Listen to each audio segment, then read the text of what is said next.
அனைவரையும் doctor Varun sweet சேனலுக்கு வரவேற்கிறேங்க. நம்ம இன்னைக்கு உண்மையாலுமே பார்க்க போனா ஒரு தலைப்பு, இந்த மகளிர் உரிமை தொகை அப்படின்றது ஒரு வெல்ஃபேரா இல்ல ஓட் பேங்கா? இந்த கேள்வியை தாங்க நான் இங்க கொண்டு வந்திருக்கேன். இந்த கேள்வி ஒரு சாதாரணமா இருந்தாலும் இது ஒரு அரசியல் விவாதமா இல்லாம ஒரு உணர்ச்சி பொங்க நான் பேசாம நான் ஃபேக்ட்ஸா தான் நான் பேச வரேன். இப்ப நம்ம தமிழ்நாட்டுல சடனா ஒரு முடிவெடுத்து ஒரு ஓவர் நைட்ல ஒரு 6500 கோடி அப்படின்ற ஒரு பெரிய பட்ஜெட்டை ஒதுக்கி அந்த பெரிய பட்ஜெட்டை எல்லா பெண்களோட கிட்டத்தட்ட ஒரு 1,35,00,000 பெண்களோட பேங்க் அக்கௌண்ட்டுக்கு காலங்காத்தால போய் சேர முடியுது அப்படின்ற ஒரு நிர்வாகத்திறன் இருக்கு அப்படின்னா, நம்ம தமிழ்நாடு நினைச்சா இன்னையும் மேல பல நலத்திட்டங்களை அவங்களால கொண்டு வர முடியும். ஆனா அவங்க கொண்டு வர மாட்டாங்க. அதுதான் அரசியல். எப்பயுமே மக்களை 1000 2000 அப்படின்ற இலவச திட்டங்களையும் வச்சிருந்தா தான் அவங்களுடைய செயலை அவங்க நடத்திக்க முடியும். இன்னும் சுருக்கமா சொல்ல போனா, நம்ம தான் எப்ப பாரு ஏதாவது குறை சொல்லி நமக்கு பழக்கமாயிடுச்சு. ஒரு நல்லது செஞ்சா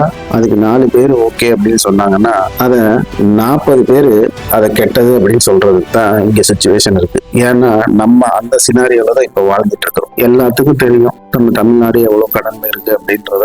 அதை நான் புதுசா சொல்லித்தான் உங்களுக்கு தெரியணும்னு இல்லை. ஏன்னா 2021 ஒரு 4.5 லட்சம் கோடி இருந்தது. வருஷம் 1 லட்சம் கோடின்னு இப்ப 10 லட்சம் கோடிக்கு மேல கடனை கொண்டு வந்து நிறுத்தி வச்சிருக்காங்க. இப்ப இத்தனை லட்சம் கோடி நம்ம கிட்ட கடன் இருக்கும் போது நமக்கு இந்த மாதிரி தேவையில்லாத செலவுகள் நமக்கு தேவையா அப்படின்றதுதான் இங்க ஒரு பாயிண்ட். நம்ம இந்த மாதிரி வெல்ஃபேர் ஸ்கீம் டெவலப்மெண்ட் எல்லாம் நிறைய கொடுக்கலாம். எப்ப கொடுக்கலாம் அப்படின்னா, நம்ம நல்ல ஒரு டெவலப்டு ஸ்டேஜ்ல இருந்து சர்ப்ளஸ் அமௌண்ட் இருந்தது அப்படின்னா எல்லா மக்களுக்கும் ஈஸியா கொடுத்துட்டு இருக்கலாம். பட் நம்மளே இங்க கடன் மேல கடன் வாங்கி தெரியுறோம். அப்ப இந்த அமௌண்ட்டை இதுக்கு செலவு பண்றது உண்மையா அப்படின்றத நீங்க யோசிச்சு பாருங்க.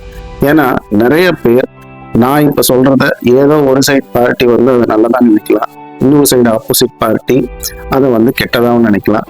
பட் இந்த வீடியோ முடியும் போது உங்களுடைய பார்வை மாறுறதுக்கு ஒரு சான்சஸ் இருக்கு. ரொம்ப சிம்பிளா நான் இந்த 6500 கோடியவே எடுத்து நான் உங்களுக்கு சொல்றேன் பாருங்க. For example, Madurai AIIMS hospital எடுத்துக்கலாம். நான் ஏன் இந்த எய்ம்ஸ் ஹாஸ்பிட்டல் எடுத்துட்டு கொண்டு வந்தேன் அப்படின்னு நீங்க பாத்தீங்கன்னா, இந்த எய்ம்ஸ் ஹாஸ்பிட்டல் கிட்டத்தட்ட ஒரு 1900 கோடி அப்படின்ற ஒரு பட்ஜெட் நம்ம சென்ட்ரல் கவர்மெண்ட் ஒதுக்கி அதுக்கு மக்களுடைய பயன்பாட்டுக்கு கொண்டு வரணும்னு அவங்களும் செய்ய ஆரம்பிச்சாங்க. பல அரசியல் காரணங்களால அது இன்னும் நிறைவடைஞ்சு முடிக்காமே இருக்கு.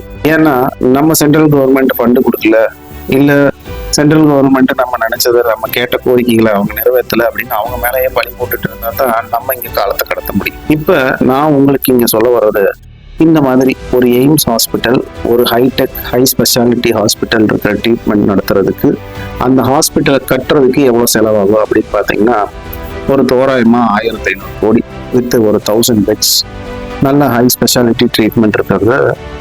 ஃபார் எக்ஸாம்பிள் நெட்ல நீங்க பாத்தீங்கன்னாலே தெரியும், பிலாஸ்பூர் அப்படின்ற ஒரு ஊர்ல ஒரு 1500 கோடியில் கட்டியிருக்காங்க.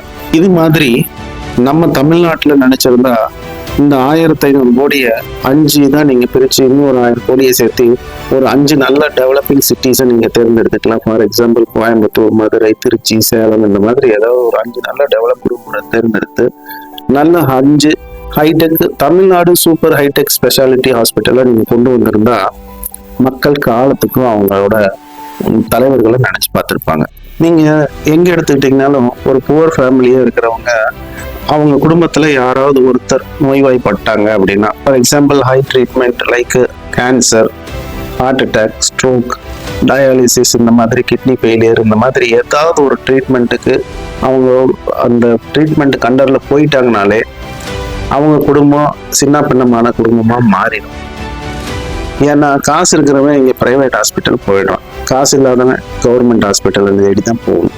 கவர்மெண்ட் ஹாஸ்பிட்டலை பத்தி நான் உங்களுக்கு சொல்லவே தேவையில்லை. ஏன்னா நம்மளுடைய நியூஸ் சேனல்ல மாசத்துக்கு ஒரு நியூஸ் ஏதாவது கவர்மெண்ட் ஹாஸ்பிட்டல்ல நடந்த இன்சிடென்ட் அவங்க போடுவாங்க.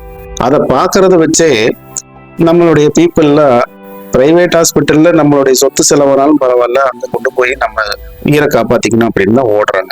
இவங்கெல்லாம் 10,000 20,000க்கும் வருஷத்துக்கு ஓடியாண்டுட்டு இருக்கிற போது பிரைவேட் ஹாஸ்பிட்டலுக்கு போய் எப்படி சமாளிப்பாங்க அப்படின்றதுதான் இங்க ஒரு கொஸ்டின் மார்க். இங்க இருக்கக்கூடிய தலைவர்கள் மக்களுக்கு 1000 2000 இந்த மாதிரி காசை விரயம் பண்ணாம இந்த மாதிரி ஒரு 5 ஹை ஸ்பெஷாலிட்டி ஹாஸ்பிட்டல் கொண்டு வந்து கட்டி கொடுத்துருந்தாங்க அப்படின்னா அந்த தலைவர்களை காலத்துக்கு நம்ம மக்கள் நினைச்சிருப்பாங்க. அவங்கள இன்னும் தலைவரா வச்சுட்டு அந்த தலைவர்களுமே ஓட்டுக்காக மக்கள்கிட்ட அலைய தேவையில்லைங்க. தலைவர்கள் இங்க சலுகைகளை கொடுக்காம சாதனைகளை படைச்சாங்கன்னா அவங்க சரித்திரத்துல இடம்பெறதுக்கு நிறைய வாய்ப்புகள் இருக்கு. அப்ப இருந்த தலைவர்கள்ல நம்ம அவங்கள பத்தி தான் பேசுறோம். கர்ம வீரர் காமராஜர் வந்து டேம் கட்டினாரு, பள்ளிக்கூடம் கட்டினாரு அப்படின்னு அவரு கட்டி முடிச்சதுக்கு அப்புறம் இன்னைக்கு 50 வருஷம் ஆயிடுச்சு.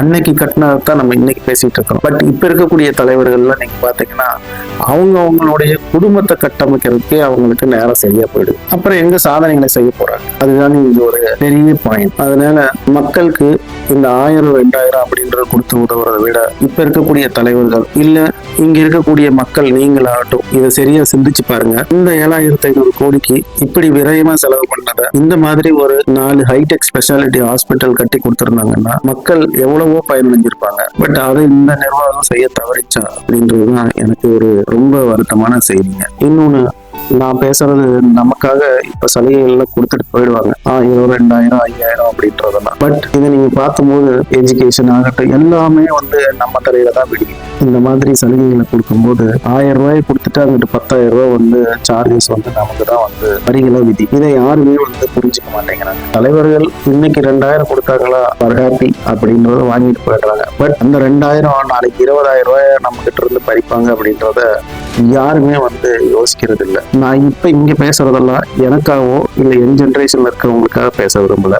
நான் பேசுறதெல்லாம் நம்மளுடைய ஃபியூச்சர் ஜென்ரேஷன், நம்ம பிள்ளைகளுக்காக பேசக்கூடியது.